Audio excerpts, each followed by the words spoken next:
Abra sua Bíblia no Evangelho de João, capítulo 18. Esta mensagem, ela é uma mensagem que Deus tratou comigo, que era para trazer aqui hoje.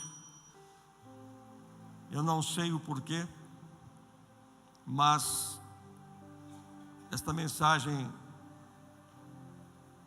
parte dela, alguns anos atrás, eu já havia trazido aqui, não aqui, mas em outro lugar, onde nós estávamos, mas hoje é de uma forma diferente. E eu tenho certeza que Deus vai tratar com alguém que está aqui essa noite.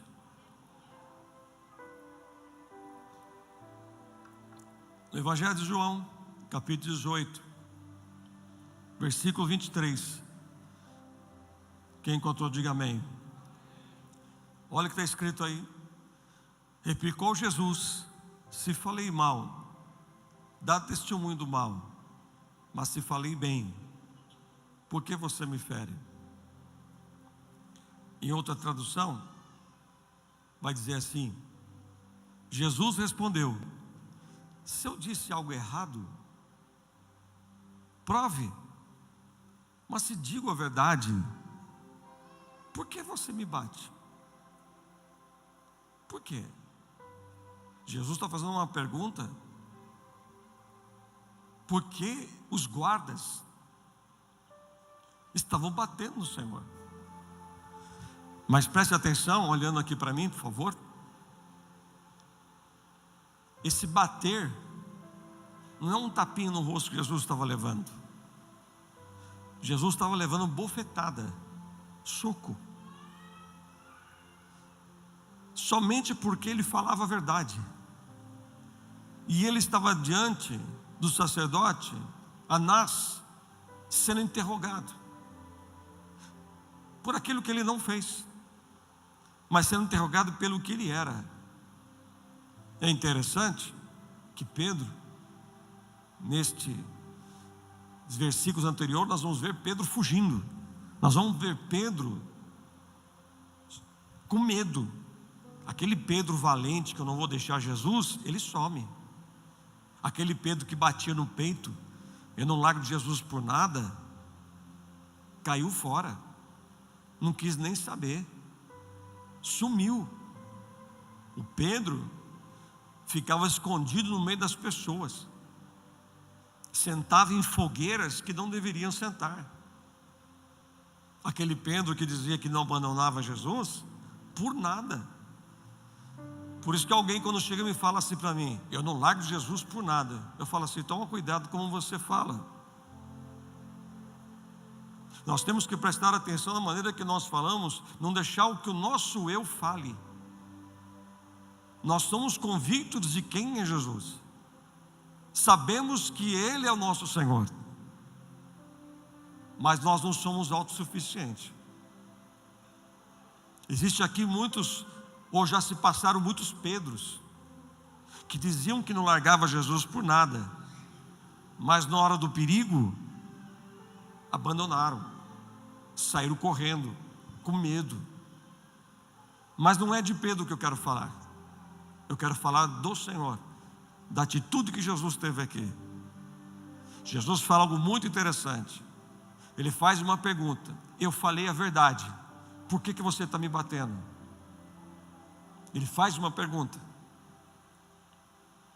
O que Jesus nos ensina, 100% homem, 100% Deus nesta época, ele mostra a sua mansidão e ele não revida o que fizeram com ele. O que após? A bofetada. Deixa eu te fazer uma pergunta. Vamos aqui pensar um pouco, eu e você.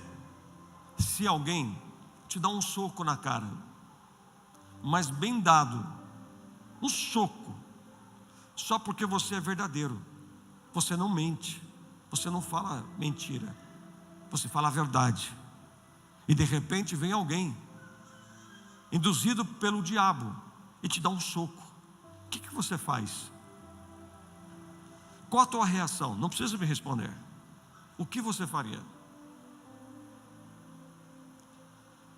Às vezes nem precisa dar um soco na cara de uma pessoa, né? Só algumas palavras é o suficiente para que ele venha revidar. E aqui Jesus não faz isso. Por que Jesus não revida? Eu vou te dizer por quê. Porque Jesus sabia que esta questão não era só uma discussão, não era só um ato de violência, mas também era uma batalha espiritual. Acontecia algo muito grave, principalmente no mundo espiritual. Para quê? Para que o Senhor deixasse de cumprir o que estava escrito, para que a profecia não se cumprisse.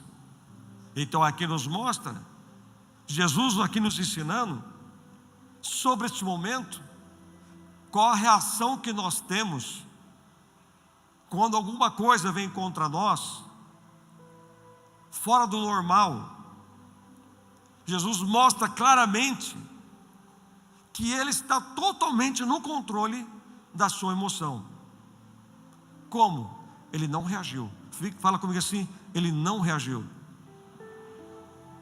Ele sabia que não era somente uma discussão, ele não sabia que era somente um lado emocional, mas ele sabia que principalmente tinha alguém por detrás, que era o mundo espiritual.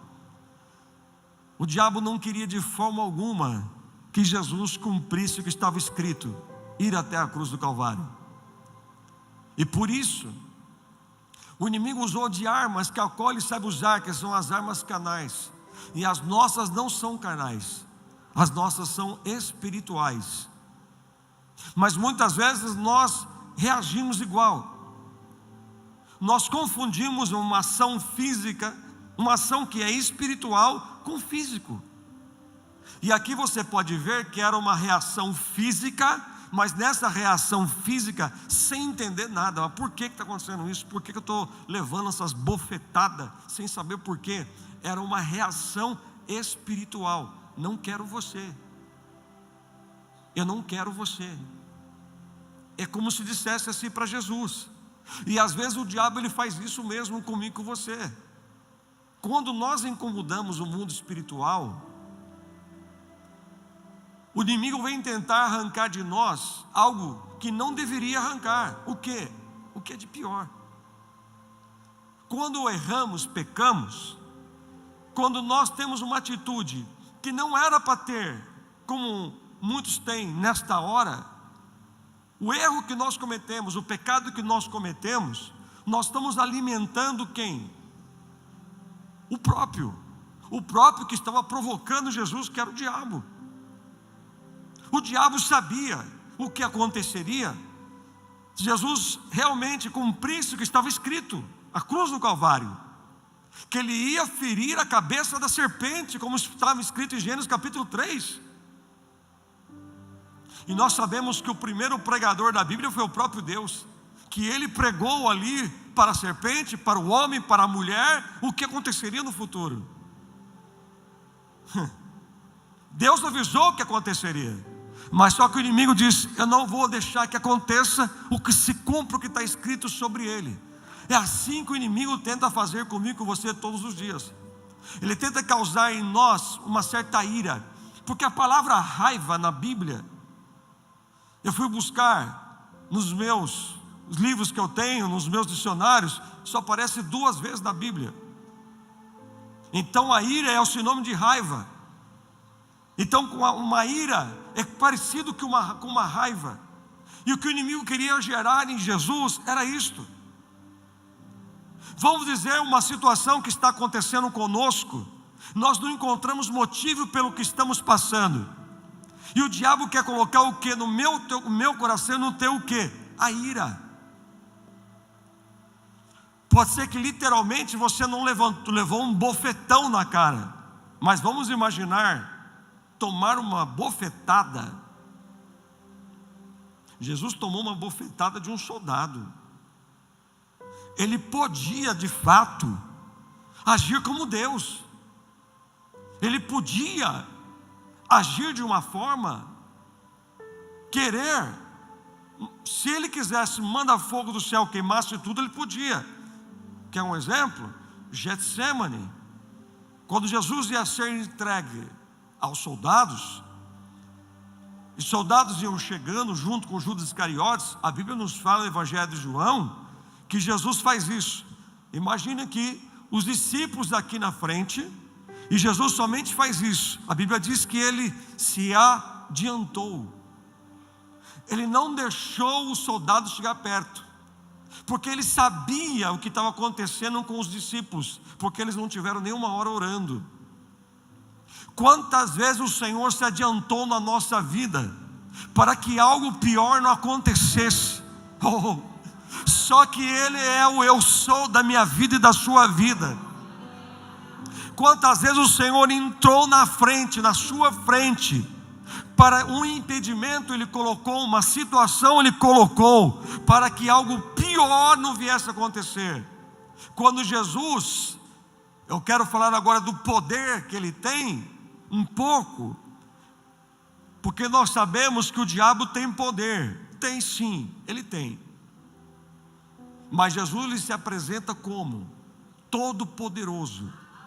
O que significa isso, apóstolo? Nele está todo poder. Grite bem alto: o Deus que eu sirvo é todo-poderoso. Quando Jesus ele fala, eles perguntam quem era o Senhor, ele se adianta, ele diz: eu sou. Quando ele diz eu sou, os soldados caem, pum. Por quê? É o poder. Então se ele quisesse parar o que estava acontecendo, ele parava. Mas Jesus sabia de uma coisa, que aquele momento estava prestes para chegar uma grande conquista, algo inédito iria acontecer. Então ele sabia que aquilo lá era uma batalha espiritual. E as pessoas pensam que batalha espiritual exatamente é eu pegar alguém em possesso de um espírito maligno e eu mandar embora. As pessoas pensam que batalha espiritual é eu ficar gritando na igreja, guerreando. Irmão, nós estamos em constante batalha todos os dias. Por isso o apóstolo Paulo deixou a carta de Efésios capítulo 6 para mim e para você, como poder resistir o dia mau. E uma das coisas que o apóstolo Paulo, ele olha dentro da prisão, ele olha para o soldado romano, ele vê o capacete do soldado, ele fala assim: coloque na sua cabeça o capacete da salvação. E por que o apóstolo Paulo disse que aquele capacete protegia a cabeça do soldado? Então ele está dizendo assim: quer proteger a tua mente? Quero. Revista a tua cabeça com o capacete da salvação. A tua mente seja a mente de Cristo, em nome de Jesus. Mas nós estamos numa batalha espiritual. Jesus estava numa batalha espiritual. No entanto, que Pedro não resistiu o ataque do diabo. Pedro fez o quê? Pedro pegou a espada, como eu já disse aqui, e cortou a orelha de um homem que ia se tornar um sacerdote. E pela lei de Moisés, o homem não poderia ter nenhum defeito, principalmente na orelha, para se tornar um sacerdote. Mas a ira de Pedro, a raiva de Pedro, estava cortando o sonho de um homem que nada estava fazendo ali, somente acompanhando. Olha o que a ira faz. Ele faz você cometer absurdos, e aonde pessoas que nada tem a ver acabam sofrendo, nada tem a ver com a história, acaba se machucando. E aqui nós estamos falando algo muito forte. A batalha espiritual pode acontecer com qualquer um de nós que estamos aqui. Não é somente eu que sou pastor. Todos os dias nós temos sim um desafio. E o inimigo ele quer usar alguma coisa para tentar te atingir de uma maneira para que você desista, para que você caia nessa conversa. Por que Jesus deveria levar um bofetão ao bispo Robson? Por que às vezes a gente toma os bofetões da vida, nem entendemos por que os bofetões? Mas o diabo sabe no mundo espiritual que tem alguma coisa escrita ao nosso respeito, que está para se cumprir na sua vida em nome de Jesus. Mas só que quando nós damos ouvido para os bofetões, nós deixamos levar para os bofetões, acabamos perdendo o que tem de melhor. O apóstolo Paulo, na carta de Atos, capítulo 23, versículo 3, ele chama aqueles homens sacerdotes de parede branqueada. Ele ficou com raiva da forma que eles o trataram. Ele falou: vocês são um pássaro de uma parede branqueada. Com a lei de vocês me mandam ferir. Mas o apóstolo Paulo foi falar o quê? Por fora vocês estão bonitos, mas por dentro vocês estão sendo destruídos aos poucos. Por isso parede branqueada. Parede branqueada dá uma impressão de alguma coisa, mas é outra. Mas só que Paulo foi ver a besteira que ele fez. Ele não podia ter feito aquilo.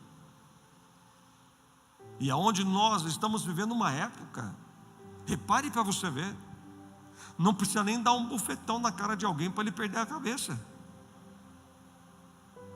As pessoas muitos estão descontrolados, famílias descontroladas, casais descontrolados, brigando por coisas pequenas. A briga vem por uma situação financeira muitas vezes, mas eu venho dizer para você, tem família que ele briga porque está faltando dinheiro, ou briga porque tem muito, não sabe o que quer, nunca está feliz. Por quê? Porque deixa se levar por alguém que não quer que você permaneça. Então hoje muitos estão trocando bofetões, achando que assim vai resolver. Interessante que eu vi que na psicologia, na psiquiatria, já tem acho que uns 2 anos que existe essa doença. Chama-se síndrome do Hulk. Olha que nome, cada hora é um nome diferente. Síndrome do Hulk. Vocês já assistiram aquele filme do Hulk? Quem olha para o Hulk, pequeno, franzino, e vira aquele tamanho daquele homem, essa síndrome, comportamento. Uma pessoa que tem esta síndrome é uma pessoa que é explosiva, tem transtornos, é violenta, tem impulsos violentos. Ela agride de uma forma, através de palavras ou de forma física. Ela, dá um acesso de fúria descontrolado na pessoa, que ela transforma. Ela vira um gigante cheio de raiva e ira. E nós sabemos que por detrás disso existe um mundo espiritual. E muitos acham que isso não existe, que isso é uma brincadeira. Olha aqui para mim, preste bem atenção. Em todos os atendimentos que eu e a bispa fazemos, a maioria deles, alguns casos, eu costumo falar para alguns, quando vêm conversar comigo, eu sei do que muitos estão falando que está vivendo. Porque da minha infância até os 30 anos, eu fiquei na feitiçaria. Eu sentava com meu pai, eu tinha seus 13 anos, eu sentava com meu pai, eu ia num lugar, não posso dizer qual, né? Já sabe, e eu via meu pai recebendo as coisas. Meu pai me levava para dizer: você vai fazer isto. Por quê? De 4 irmãos, eu teria que ser o sucessor. Então eu vim crescendo, aprendendo a fazer feitiçaria desde criança, e fui até os 30 anos de idade, até que um dia trancaram o lugar, me colocaram num lugar escuro, dizendo: você vai ser um dos nossos agora. Mas eu falei aqui uma vez aqui na igreja, nesse dia, era uma quarta-feira, à noite, minha esposa estava começando a ir para a igreja. Ela ia para a igreja e eu ia para outro lugar. Vocês sabem o que eu estou dizendo. É a parte mais baixa que eu ia. Enquanto todos os cabeças estavam numa mesa, eu estava junto com eles em lugar escuro, e querendo que eu me tornasse ali, essa mulher estava no culto.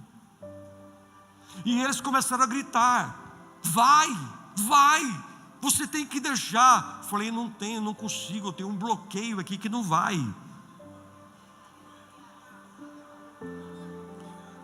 E essa mulher tomava bofetões de palavra, mas ela ia para o culto, não me convidava, não evangelizava, mas a vida dela me evangelizava. Até que um dia, nesse dia, um deles, que era o chefe, bateu a mão na mesa e disse: chega, vamos marcar para outro dia.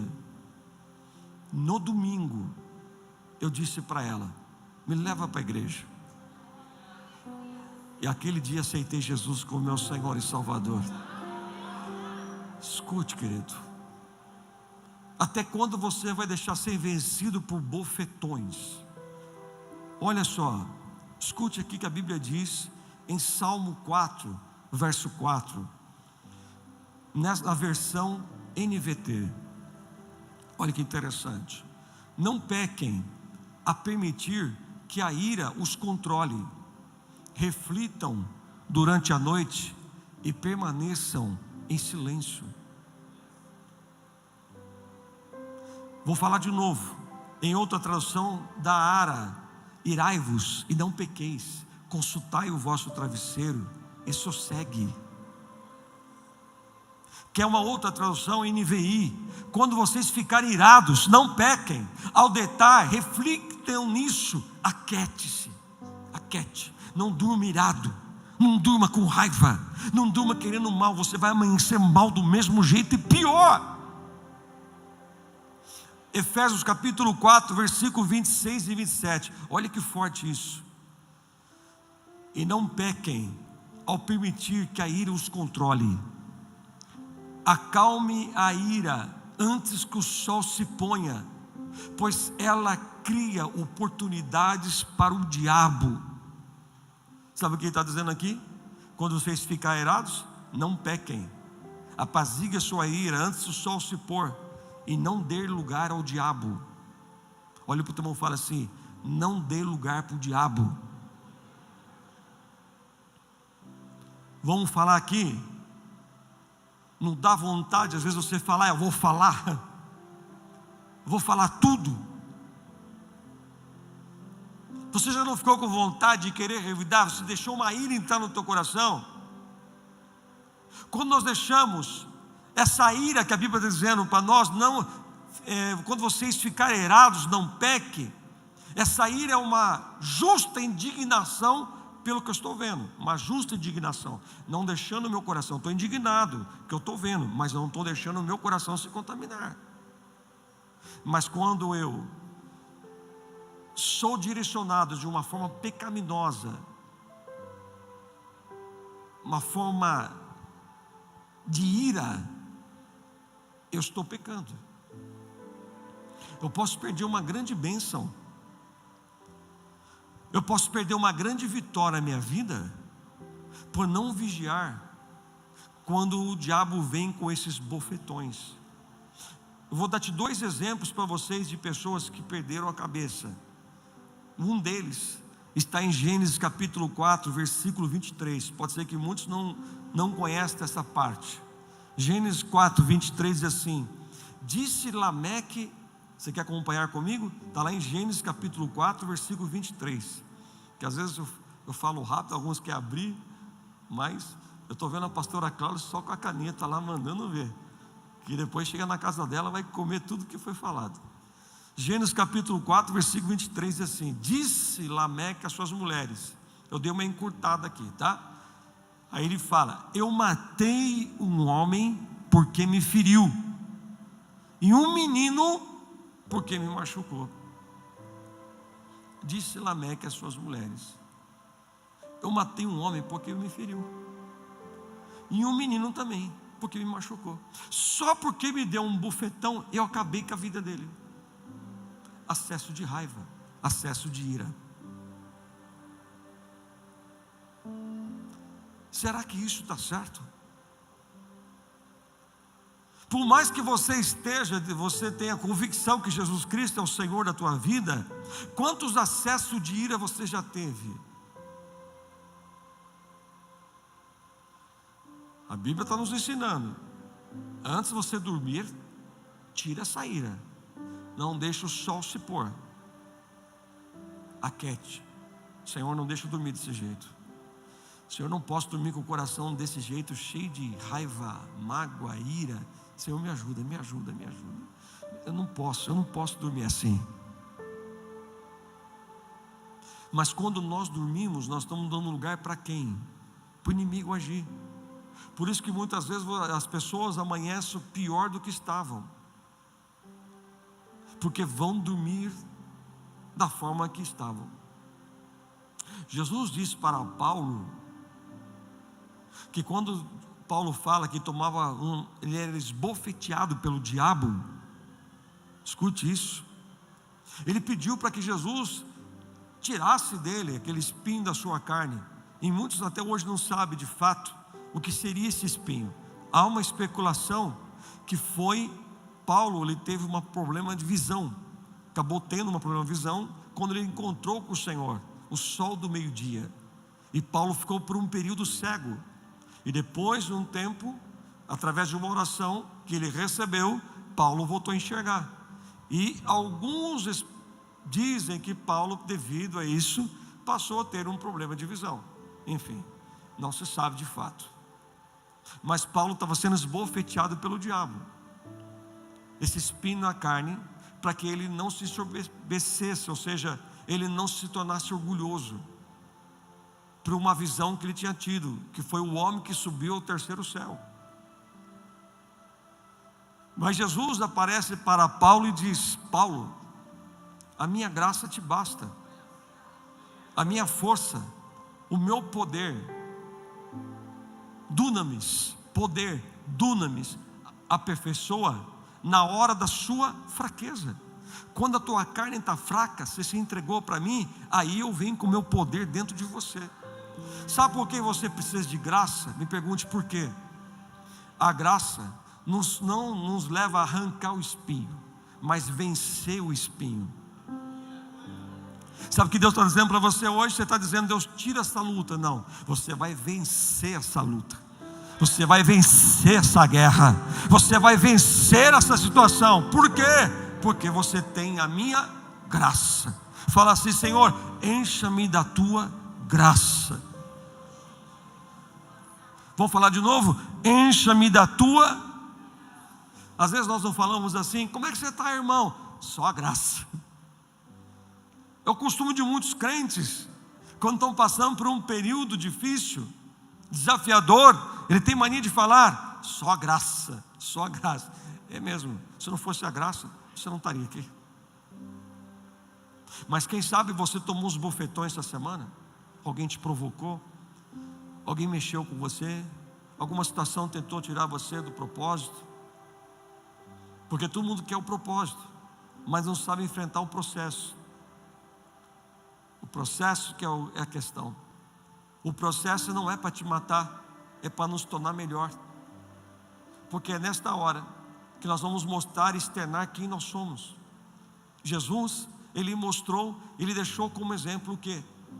Que o que ele estava acontecendo não era uma questão somente de rivalidade, era mais espiritual do que emocional. Será que às vezes você não está enfrentando uma batalha espiritual e você não está tendo discernimento ao qual nosso Senhor teve?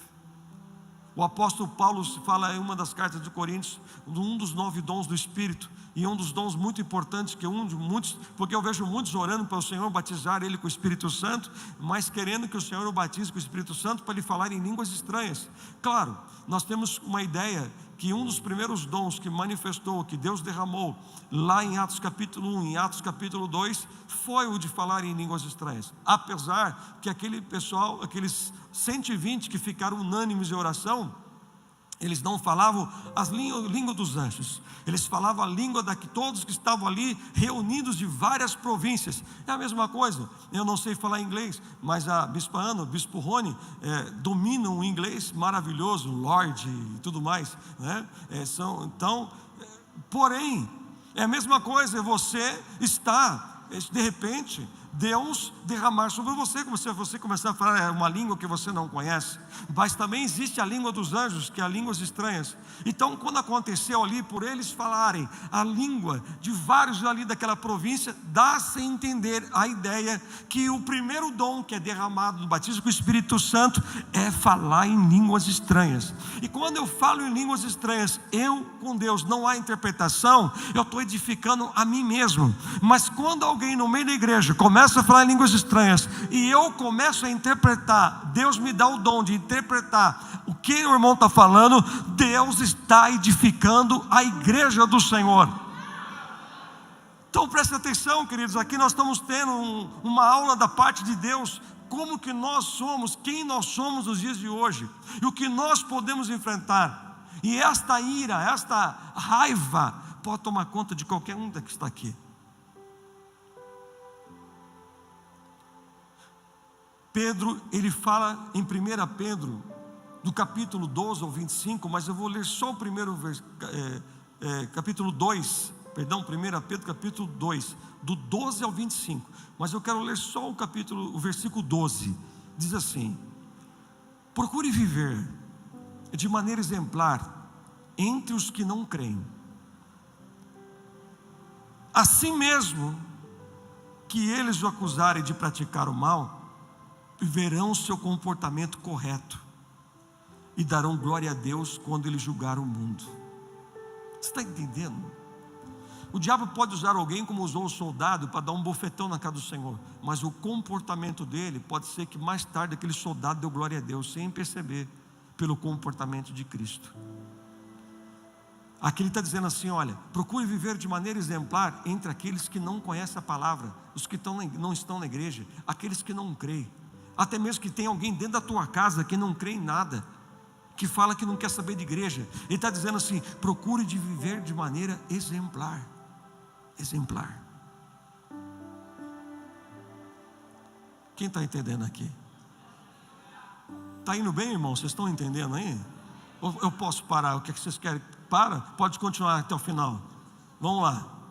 Veja só, nós estamos vivendo um tempo que já está na Bíblia, já foi profetizado, já foi escrito, que nos últimos tempos haverá pessoas amantes de si mesmo.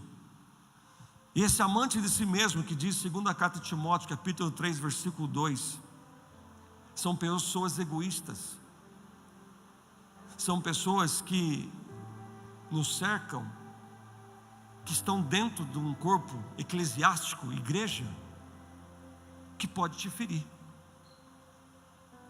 Eu não vou mais na igreja porque tal pessoa me falou tal coisa. Eu vou parar de buscar a Deus, eu não vou ser mais obreiro porque tal pessoa fez isso. Você vai deixar de fazer aquilo que Deus te chamou por causa de outro? Posso abrir um parênteses aqui para encerrar daqui a pouco? Moisés, ele teve a honra de receber das mãos do Senhor o decálogo, que é os 10 mandamentos, as tábuas da lei, no Monte Sinai. Que nome bonito. Recebeu. Quando ele desce com as tábuas da lei na mão para entregar para o povo estava dançando, alguns até nu, sem roupa, bêbado. Povo que saiu do Egito, foi liberto. E Moisés ficou indignado de ver aquele povo fazendo aquilo, adorando o boi aspe, que era um dos deuses, porque os egípcios, se você estudar história bíblica, em uma das histórias bíblicas você vai aprender sobre o Egito. E o Egito, os egípcios, eles tinham vários deuses, e um deles é o boi aspe. E eles fizeram um boi para eles, e começaram a adorar e dizer: este é Jeová. E começaram a adorar. Escute, sabe o que Moisés fez? A Bíblia diz que as tábuas da lei, em Êxodo capítulo 30, é obra de Deus. Diga comigo: obra de Deus.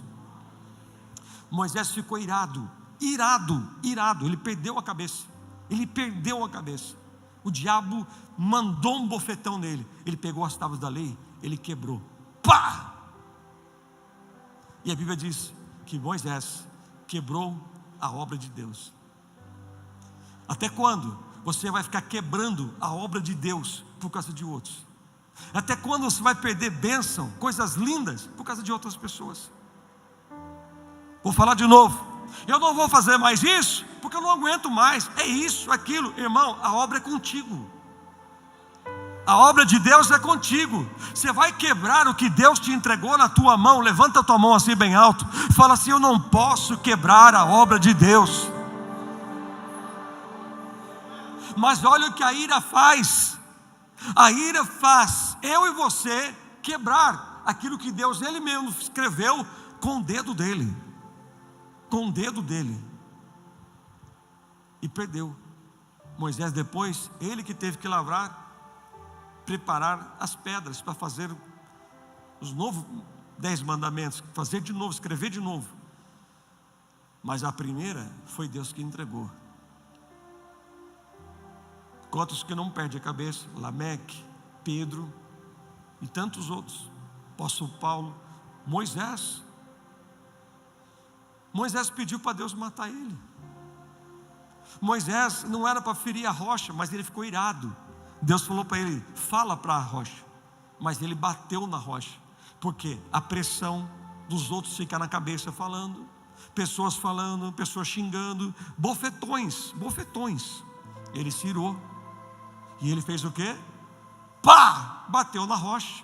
Deus fez sair água. Só que Deus disse para Moisés: você vai ver a terra prometida, mas você não vai entrar nela, porque você fez o que eu não mandei. Por quê? A ira,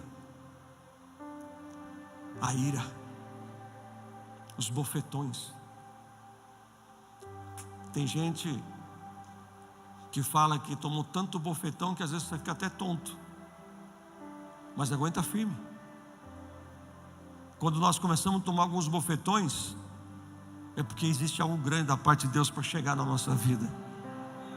Fala assim comigo: eu tenho certeza que aquele que começou a boa obra na minha vida, Ele é fiel para terminar. E eu tenho a certeza que nada vai impedir o agir do Senhor na minha vida. E eu encerro aqui dizendo, em Lucas 17:1, Jesus ele fala: é inevitável que venham os escândalos. Essa palavra escândalos,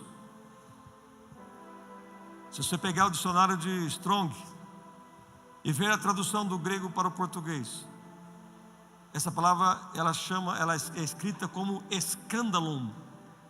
E essa palavra escândalo, ela significa armadilha. Diga comigo: armadilha. Essa armadilha que essa palavra traduz é a mesma armadilha que é usada para pegar bicho. Aquelas armadilhas que ficam escondidas na floresta, que é onde pega os bichos, até pessoas distraídas, e quando pega, às vezes quebra até a perna da pessoa, ou mata um animal, fica preso.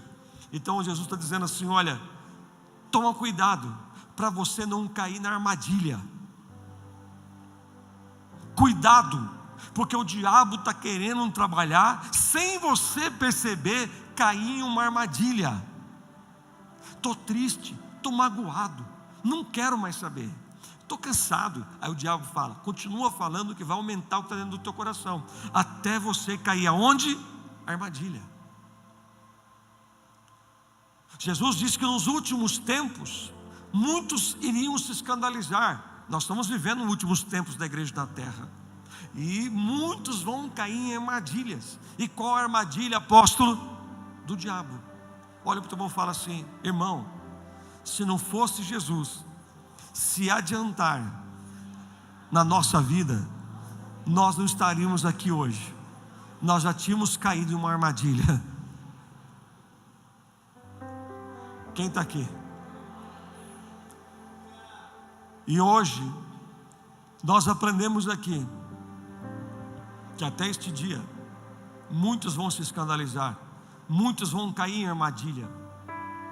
Jesus não caiu na armadilha. Tem algo para acontecer na tua vida. Fica firme. Fica firme.